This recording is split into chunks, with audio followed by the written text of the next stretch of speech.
Rated T for Teen. You and the ghosts aren't in Juarez. Is that clear? Clear as crystal, General. Good. Then make us proud, son. And, welcome to Juarez.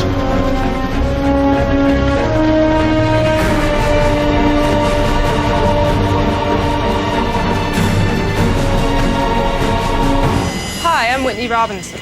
I worked at Red Storm on GRAW, and now I'm working in the Paris studio on GRAW 2 as a level designer. I will be guiding you through the developer diaries, giving you an inside look at how we're developing this game. Today we will present to you the look and feel we want to have for this game. We're here with artistic director Corinne Villon and lead engineer David Raisin.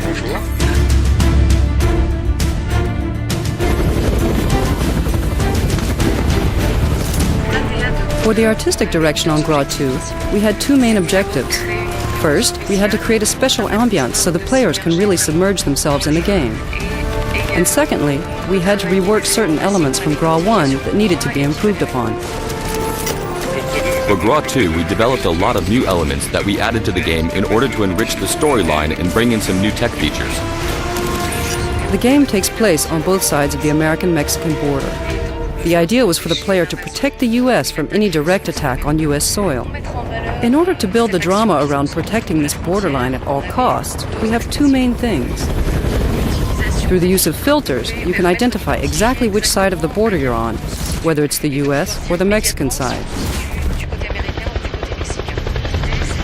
The idea is that the graphic rendering evolves dynamically, giving an aspect to the game that's much more realistic than in the previous version. This new Ghost Recon story uses all new tech features that we've developed and added to the motor. So exactly what is ambient occlusion? Ambient occlusion is a visual technology feature that accurately reproduces the way shadows appear in relation to its geometry. For example, on a building with a balcony, the shadow under the balcony is stronger than on the facade of the building. In GRAW 2, we've also added in a real-time day and night cycle during the missions. This allows you to see the sun moving as you play, see the shadows on the ground change, and to really have the impression to live an adventure, minute after minute, just like in real life.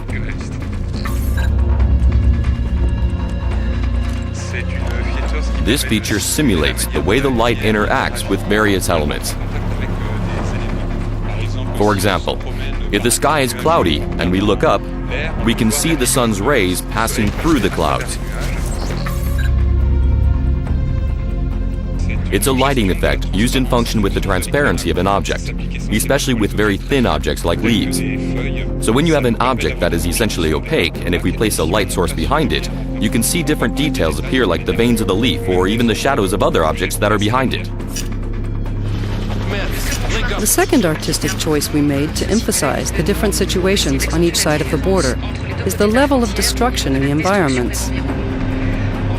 Artistically, it means that the U.S. side will look pretty clean and untouched, while the Mexican side will show a lot of destruction, with special effects, fire, smoke, etc.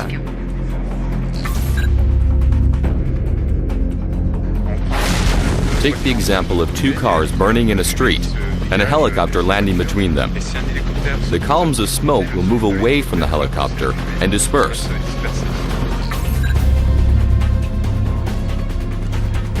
We've also added in a new feature called Depth Sprite, which makes sure that this smoke doesn't cut through objects like buildings. Hence the smoke seems much more natural and we no longer notice the artificial side that was present in the previous games. Actually, this is the kind of feature that you won't notice after you're used to it, but you will always notice when it's not there in other games that don't have it. This means that we can now have missions that take place in the middle of a storm, affecting the environment even after the rain has stopped by leaving puddles of water. And there are also sandstorms in the game. All that brings more variety to the gameplay. What's important is that each feature is developed separately, but they interact with one another. For example, ambient occlusion combined with HDR lighting simulates an extremely realistic light, making it almost exactly what the human eye would perceive. We have till Saturday. The combination of all of these new and advanced technologies is not just to look pretty, but also to make the game more fun. Because if we work closely together with Corrine to develop everything that's necessary to have a better quality game, we also work with the game designers to bring them all the solutions necessary in order to have a gameplay that's richer and more fun for the player. I need this taken out!